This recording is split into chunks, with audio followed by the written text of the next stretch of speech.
Hello student, कैसे हो? सब बढ़िया? बोलो कैसे रहा? छुट्टियों का मौसम बढ़िया रहा ना? बराबर। अब पढ़ाई की शुरुआत करें कि नहीं करें? पढ़ाई तो करनी पड़ेगी भाई।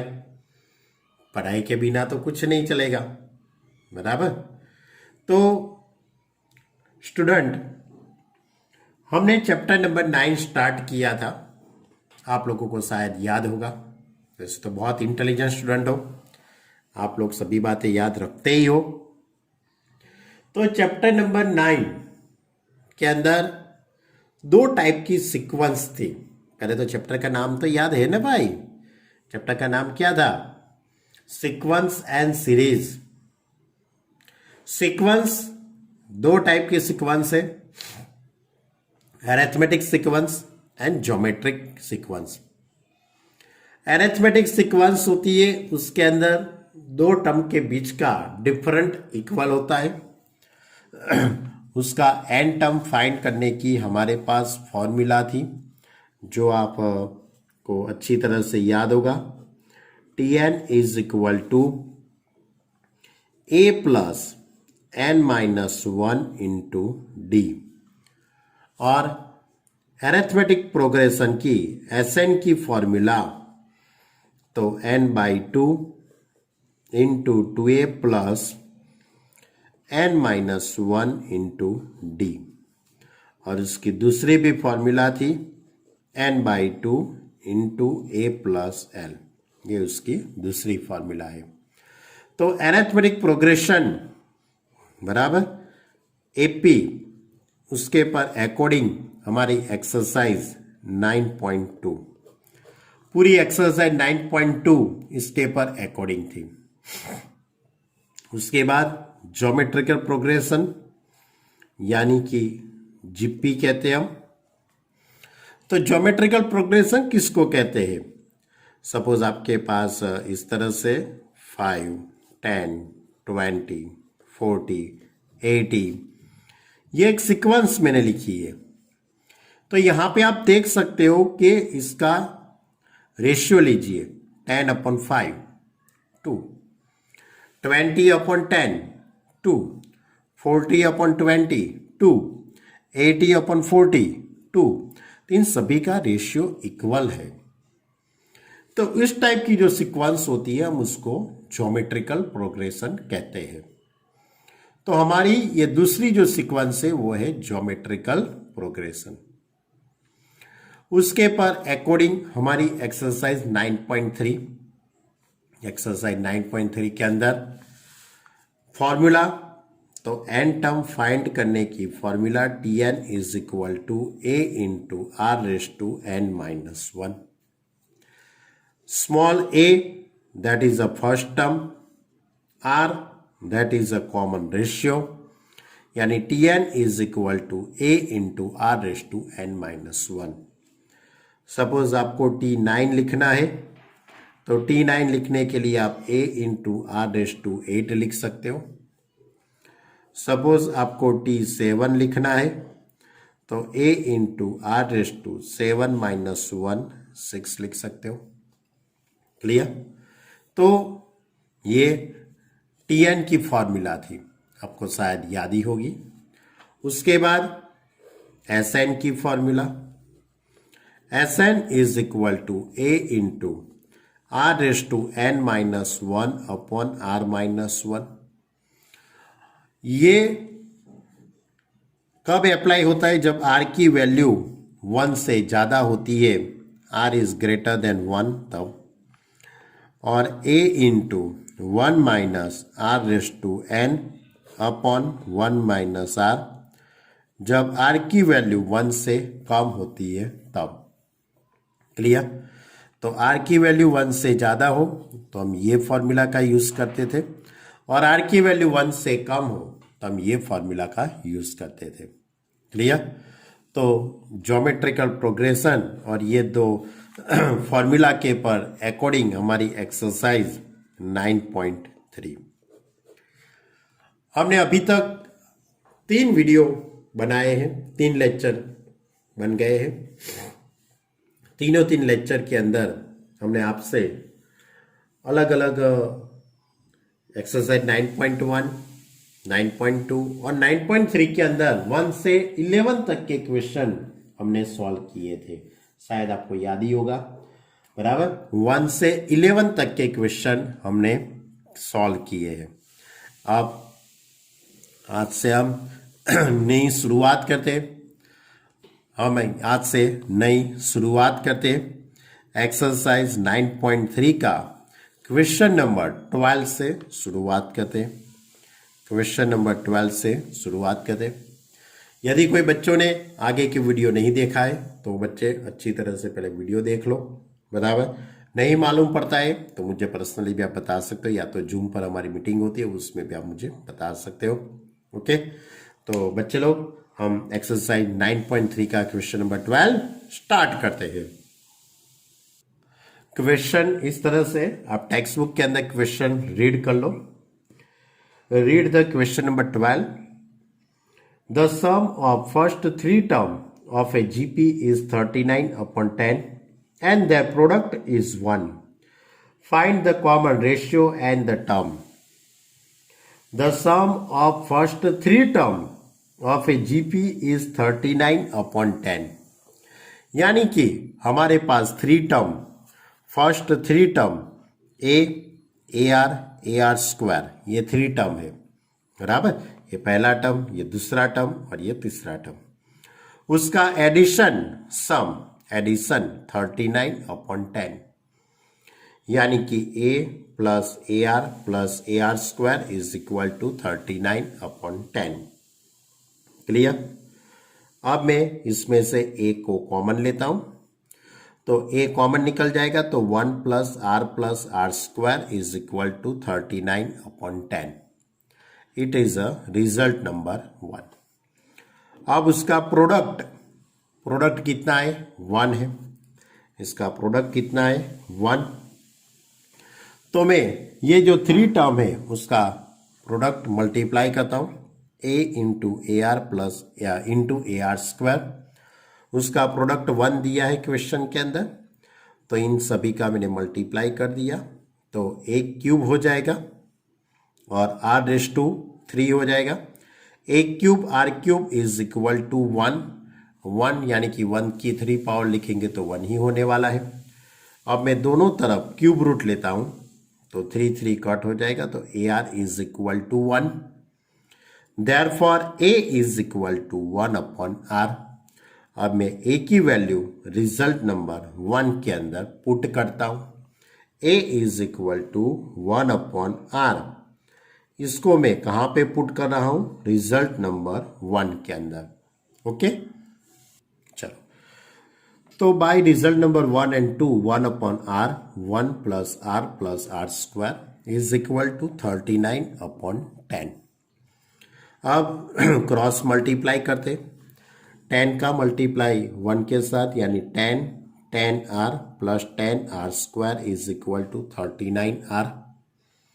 अब यहाँ पे हो जाएगा 10 आर स्क्वायर, ये 39 आर इस साइड आ जाएगा, तो minus 29 r plus 10 is equal to 0। 10 into 10 100, यानी 25 फोर्जा हो जाएगा। अब 10 r square minus 25 r minus 4 r plus 10 is equal to 0। इसमें से कॉमन निकल जाएगा 5 आर, तो 2 आर माइनस 5। इसमें से माइनस 2 कॉमन निकल जाएगा, 2 r minus 5 is equal to 0। दोनों में से कॉमन निकल जाएगा 2 आर माइनस 5 और 5 आर माइनस 2 रहेगा, इज इक्वल टू 0। यानी कि r की वैल्यू 5 अपॉन 2 होगी और r की वैल्यू एक साइड होगी 2 अपॉन 5। अब ये r की वैल्यू 2 अपॉन 5 और दूसरी तरफ 5 अपॉन 2 है। अब r is equal to 5 upon 2 लेते हैं, तो r is equal to 5 upon 2 को मैं रिजल्ट नंबर 2 के अंदर पुट करता हूं, तो मेरा रिजल्ट नंबर 2 था a is equal to 1 upon r। तो a की वैल्यू क्या हो जाएगी, 2 अपॉन 5 हो जाएगी। जब मैं r इज इक्वल टू 5/2 लूंगा, बराबर, r की वैल्यू 5 अपॉन 2 लेते हैं, आर की वैल्यू 5/2 लेते हैं तो ए की वैल्यू क्या मिल जाएगी 2/5 और आर की वैल्यू 2/5 लेते हैं तो ए की वैल्यू क्या मिल जाएगी 5/2। क्लियर। लेकिन आपको क्या निकालना है बच्चे लोग, फर्स्ट 3 टर्म निकालने हैं आपको क्वेश्चन के अंदर, फर्स्ट 3 टर्म। तो A are square, A that is 2/5, A R यानी कि 2/5 इंटू 5/2, इन दोनों का मल्टीप्लाई करूंगा तो 1 हो जाएगा। ए आर स्क्वायर यानी 2/5 इंटू 25/4 यानी 5/2। अब यहां पे r इज इक्वल टू 2/5 और 5/2 पुट करता हूं तो a दैट इज 5/2, इन दोनों का मल्टीप्लाई करूंगा तो 1 हो जाएगा और ए आर स्क्वायर तो 2/5। यानी कि आपको क्वेश्चन के अंदर सबसे पहले r निकला और r पर से a की वैल्यू निकाल दी। क्लियर, मालूम पड़ गया आपको, बहुत इजी है बच्चे लोग। लेकिन ध्यान रखना है फर्स्ट 3 टर्म का एडिशन दिया है और फर्स्ट 3 टर्म का प्रोडक्ट दिया है, ये 2 बातें हैं। ओके, चलो बच्चे लोग, अब हम लेते हैं question number 13। Question number 13, how many term of GP यानी कि geometrical progression 3 square 3 cube dash dash are needed to give the sum 120। यानी कि ये जो आपको सीक्वेंस दिया है 3 स्क्वायर 3 क्यूब डैश डैश, उसके कितने टर्म का एडिशन 120 होता है, कितने टर्म का एडिशन 120 होता है वो आपको बताना है। तो first term a is equal to 3, r that is a ratio 3 square upon 3 यानी 3 हो जाएगा। रेशियो कैसे निकालते हैं वो तो मालूम है ना बच्चे लोग, रेशियो कैसे निकालते हैं, दूसरा टर्म अपॉन पहला टर्म। ओके, यानी 3 स्क्वायर अपॉन 3 यानी 3। अब Sn इज इक्वल टू 120। अब Sn की आपके पास फॉर्मूला है a into are raise to n minus 1 upon r minus 1 is equal to 120।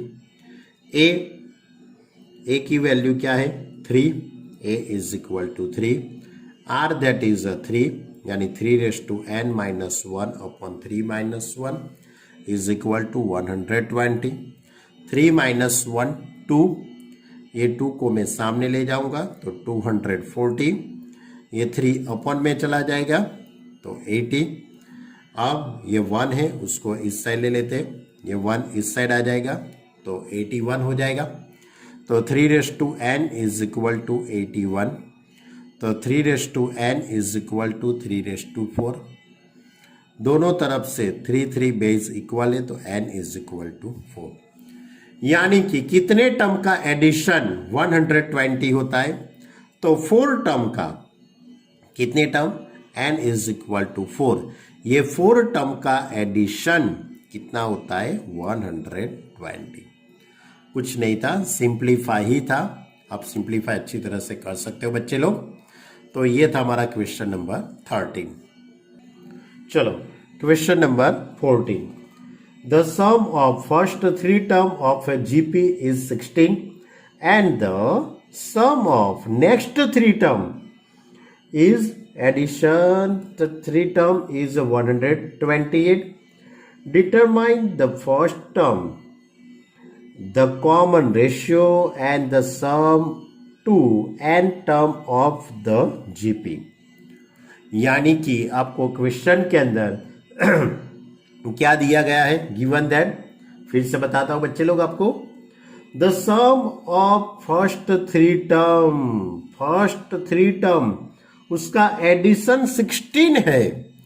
तो first term a, common ratio r, वो तो आपको मालूम ही है, फर्स्ट टर्म a और कॉमन रेशियो r। अब ये फर्स्ट 3 टर्म का एडिशन, फर्स्ट 3 टर्म का एडिशन 16 यानी a plus AR plus a are square is equal to 16। इसमें से ए कॉमन निकल जाएगा तो 1 plus r square is equal to 16। It is a result number 1।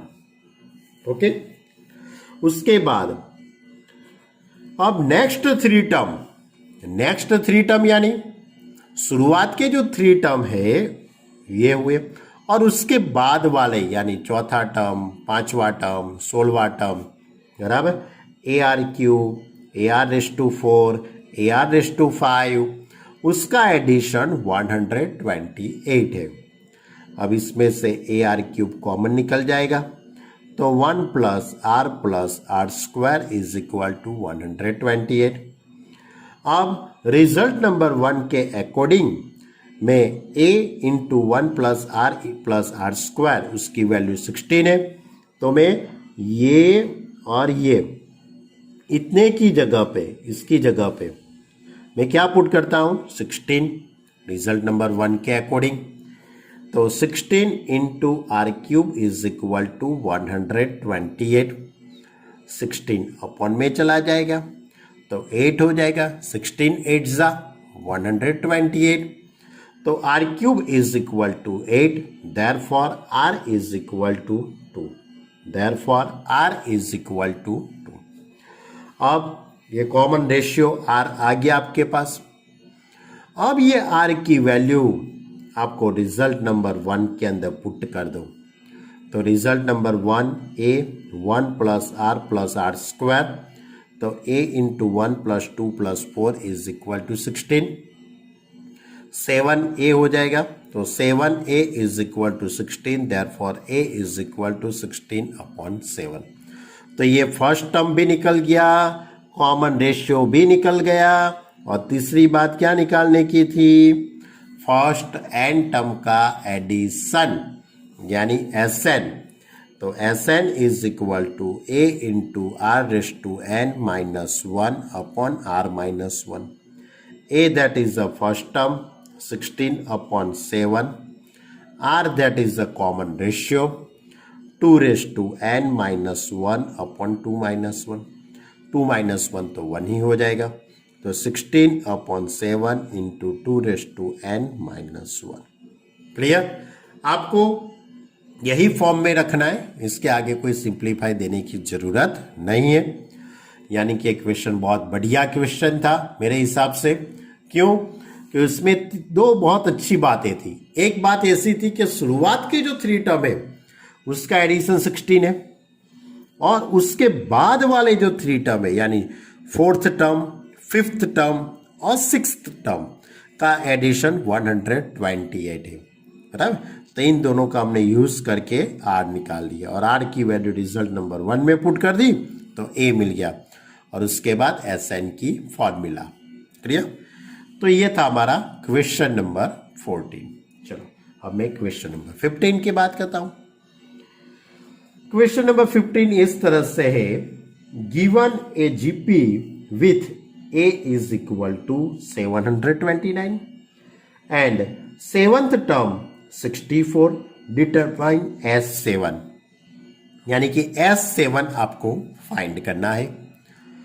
और क्वेश्चन में दिया गया है given that small a is equal to, यानी कि first term a is equal to 729, T7 64 दिया गया है, T7 यानी कि a into are raise to 6 is equal to 64। अब a की जगह पे मैं 729 पुट करता हूं, तो 729 into are raise to 6 is equal to 64।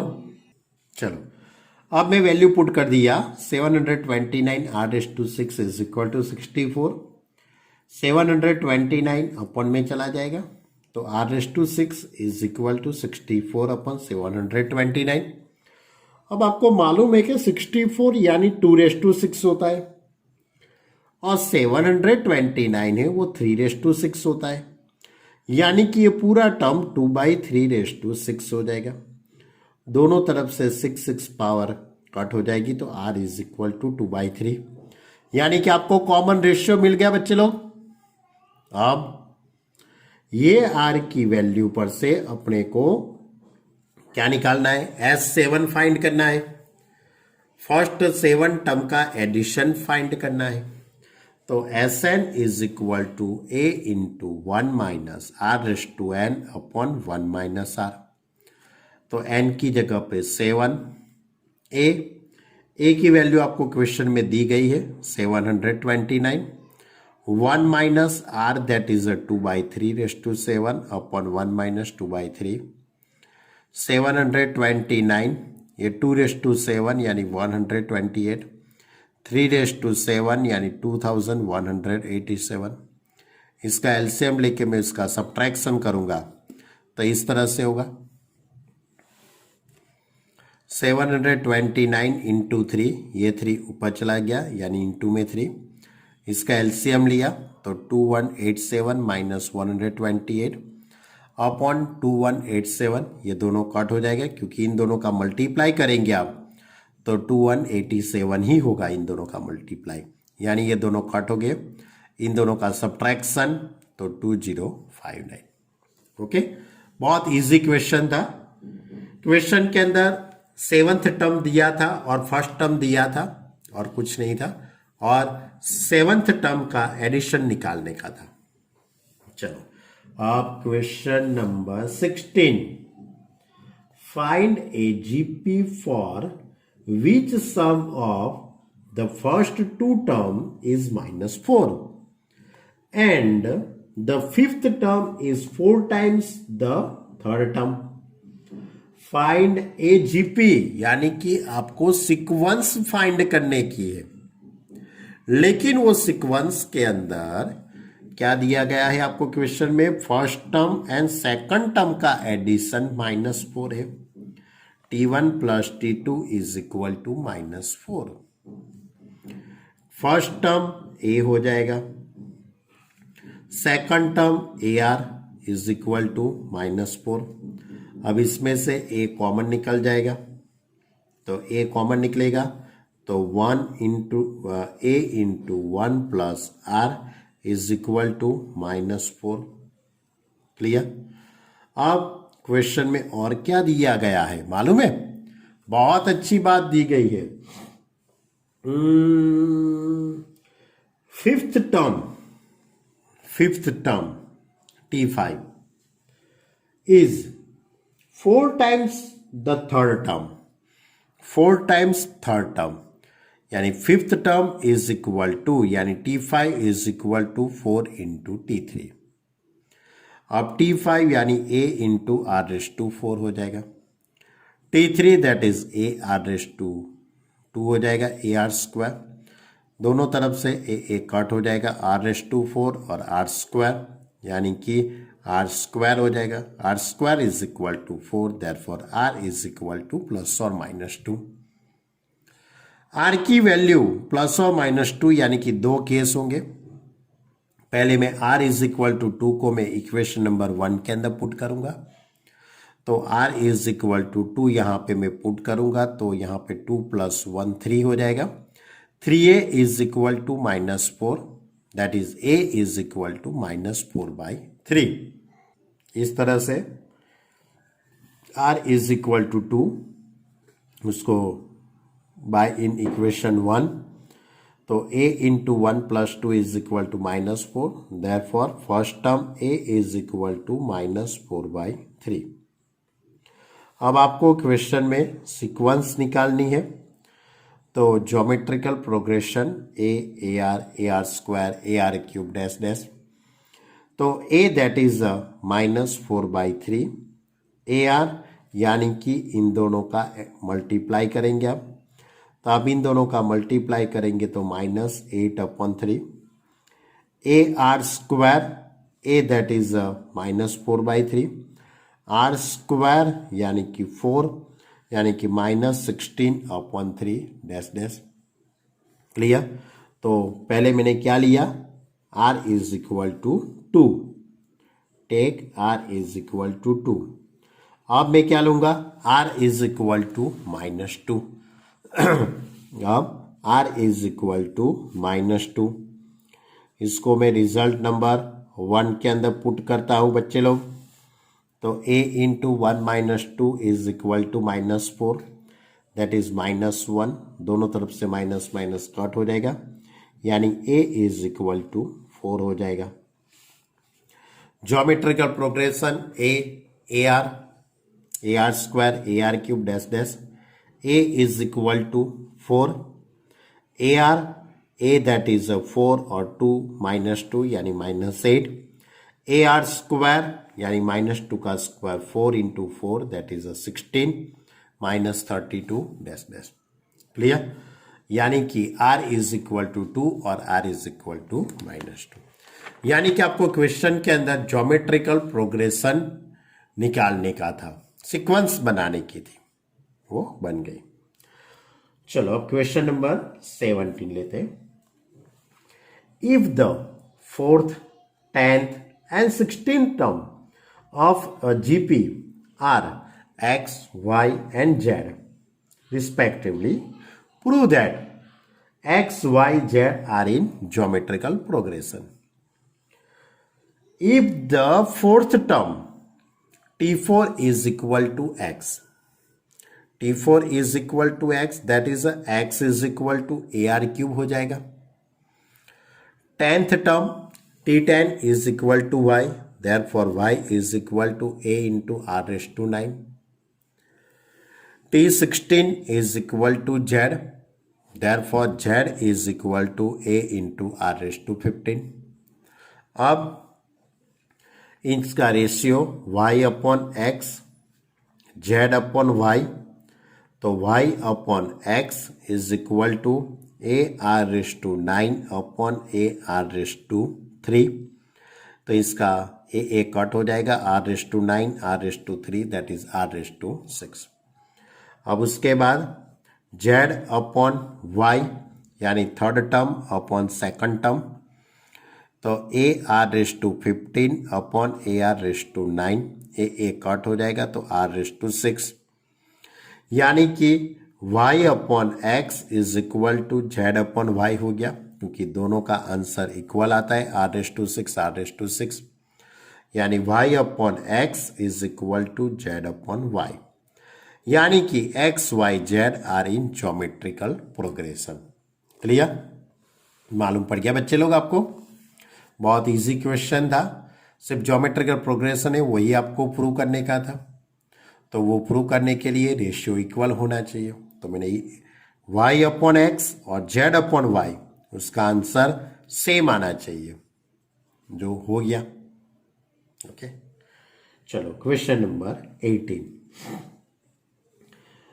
Find the sum of the find the sum to n term of sequence 8, 82, 888, fourth time 8 dash dash dash, यानी कि इस तरह से इसका आपको एडिशन निकालना है, 8 plus 88 plus 888 plus 8888 plus dash dash N times.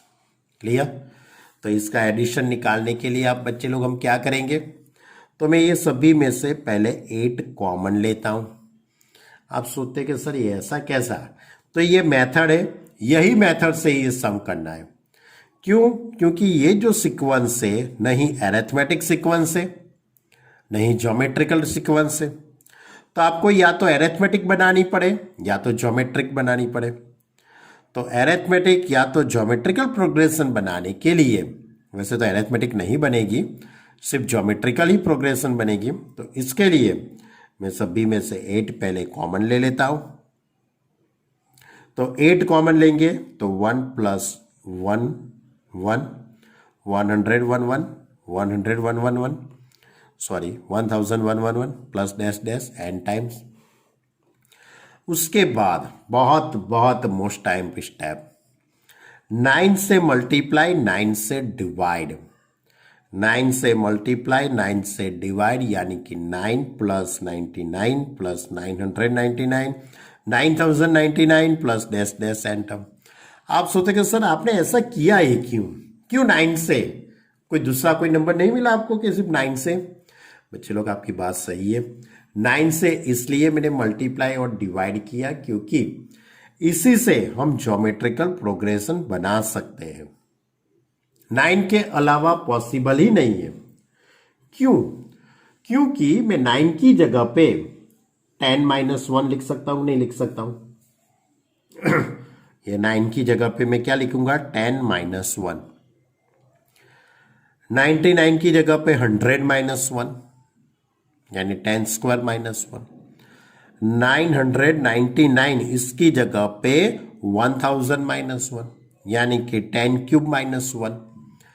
इसकी जगह पे 10⁻⁴ लिख सकता हूं ना? तो ये लिखने से अपने पास ज्योमेट्रिकल प्रोग्रेशन बनेगा। इस तरह से 8/9 10-1 plus 10² -1 plus 10³ -1 plus dash dash 10⁻⁴ -1 10⁵ -1 10⁻⁷ -1 ऐसा हम लिख सकते हैं। n टाइम्स तक हम जा सकते हैं। अब इसमें से मैं क्या कहता हूं बच्चे लोग मालूम है? ये जो पहला जो टर्म है ना 10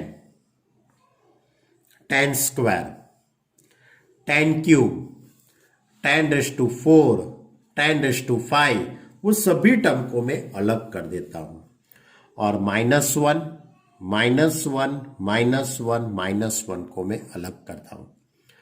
तो 8/9 into 10 plus 10² plus 10³ plus dash dash nth term -1 + 1 + 1 + 1 + 1 n times हो जाएगा।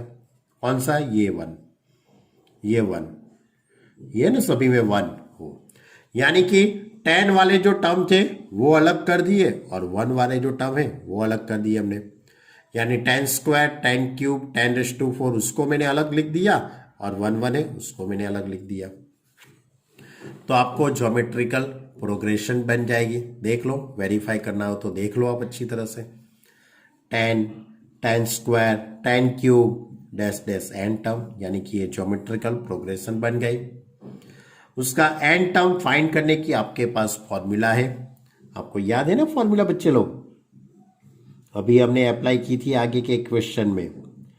Sn = a × r⁻n−1/r−1। ये फॉर्मूला के अंदर a = 10, a that is a first term 10। उसके बाद r यानी कॉमन रेशियो वो भी 10 ही होगा। तो 8/9 10 10⁻⁻⁻1/10⁻1 और ये n कहां से आया? तो 1 + 1 + 1 + 1 n टाइम्स 1 + 1 + 1 n टाइम्स यानी उसकी जगह पे मैंने n लिख दिया। 10 - 1 9 हो जाएगा। तो 8/9 इंटू 10/9 इंटू 10⁻n−1 - n। ये बहुत ही अच्छा क्वेश्चन था। ये एक्सरसाइज का बहुत बढ़िया क्वेश्चन था।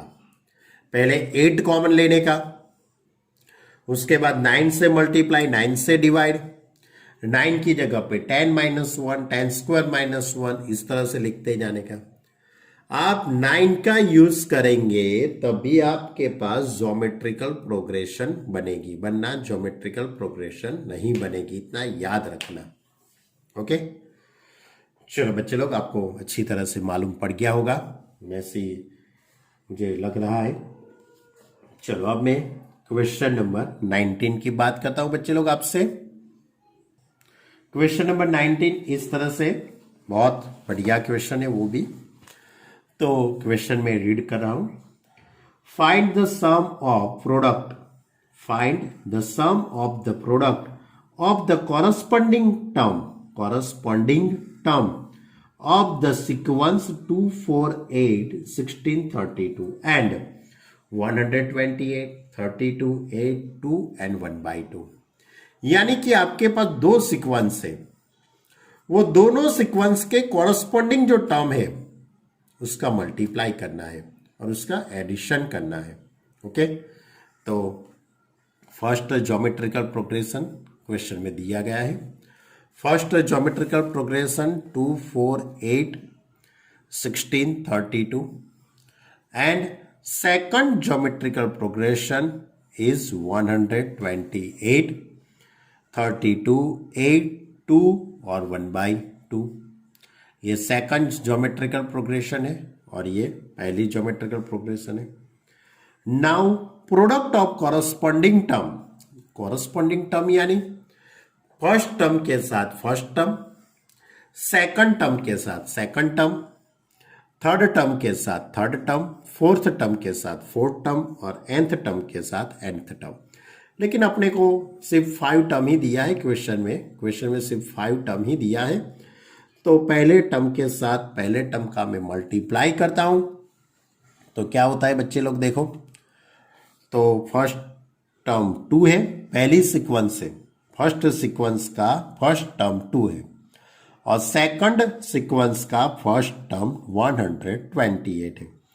तो 2 इंटू 128, सेकंड टर्म 4 और 32 यानी 4 इंटू 32, थर्ड टर्म 8 और 8, 8 इंटू 8 ये third term, fourth term 16 into 2 और फिफ्थ टर्म 32 इंटू 1/2। क्लियर? तो 2 इंटू 128, 4 इंटू 32, 8 इंटू 8, इसका मल्टीप्लाई करने से इसका मल्टीप्लाई होगा 256, इसका मल्टीप्लाई होगा 128, 8 8 जा 64, 16 2 जा 32, 32 इंटू 1/2 यानी 16 हो जाएगा। अब आपको इन सभी का एडिशन निकालना है। आपको मालूम पड़ेगा ना मैंने क्या किया, पहले टर्म के साथ पहले टर्म का मल्टीप्लाई, दूसरे टर्म के साथ दूसरा टर्म, तीसरे टर्म के साथ तीसरे टर्म का मल्टीप्लाई करके मैं आगे गया। ओके, अब आपको इन सभी का एडिशन करना है। तो बच्चे लोग एडिशन सिर्फ ओनली 5 टर्म का ही आपको एडिशन करना है। तो first term 256, R that is a common ratio 128 upon 256 यानी कि कॉमन रेशियो होगा 1/2। अब Sn की फॉर्मूला है a into 1 minus are raise to N upon 1 minus R. इसके अंदर मैं वैल्यू पुट करता हूं। आपको सिर्फ 5 टर्म है, कितने टर्म है आपके पास 5, 1 2 3 4 और 5 टर्म का ही एडिशन करना है। तो n की जगह पे 5, a की जगह पे 256, 1 minus are raise to N, R that is 1/2 raise to 5 upon में 1 माइनस 1/2, 1 माइनस 1/2 यानी 1/2 हो जाएगा, ये 1 अपॉन 32 हो जाएगा। अब इसका मैं एलसीएम लेता हूं तो 31 अपॉन 32 हो जाएगा। अब 256 इंटू 2 यानी 16, यानी ये 16 इंटू 31, 16 इंटू 31 यानी 496, 496। क्लियर? यानी कि आपको 5 टर्म का आपको क्या निकालने का था, एडिशन। क्लियर? बहुत इजी है ना। सिर्फ ये बात नहीं आई क्वेश्चन में कौन सी बात नहीं है, मल्टीप्लाई करना है, 2 सीक्वेंसों का मल्टीप्लाई। क्या करना है, 2 सीक्वेंसों का मल्टीप्लाई, पहले टर्म के साथ पहला टर्म, दूसरे के साथ दूसरा, तीसरे के साथ तीसरा, मल्टीप्लाई करके एक नई सीक्वेंस बनती है और उसका आपको एडिशन करना है। क्लियर? मालूम पड़ गया बच्चे लोग? और एक क्वेश्चन लेते हैं, क्वेश्चन नंबर 20। ये भी बहुत इजी है। So that the product of the corresponding term of the sequence a ar square dash dash a into r raised to n minus 1 and a ar square dash dash a into r raised to n minus 1 from a GP and find the common ratio. Find the common ratio.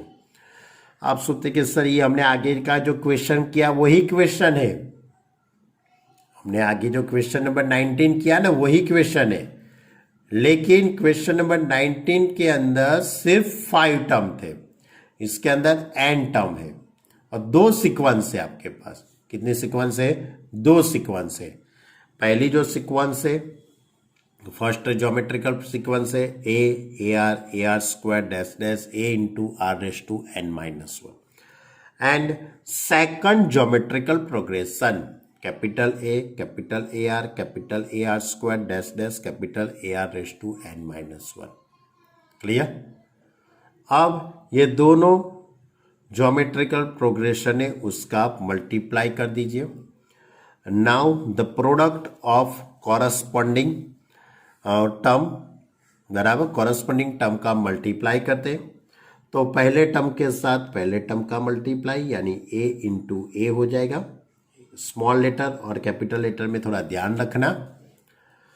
और first term का multiply कर दिया, अब second term A are और इसका जो second term है A are, तो इन दोनों का आप मल्टीप्लाई करेंगे तो इस तरह से हो जाएगा।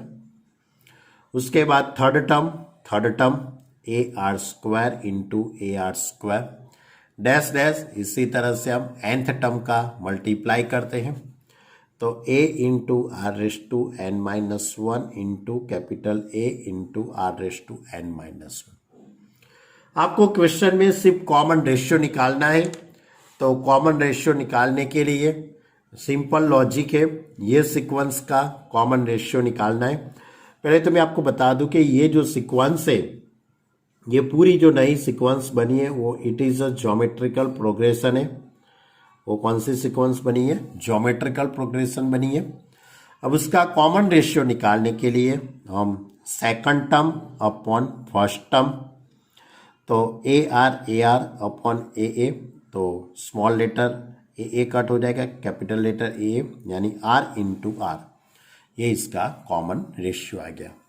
यानी कि ये क्वेश्चन नंबर 20 के अंदर आपको स्टैंडर्ड फॉर्म में 2 सीक्वेंस दिए, उसका मल्टीप्लाई करके उसका रेशियो ही निकालने का था। ओके बच्चे लोग, क्या सोचते हो? यहां तक रखे हम?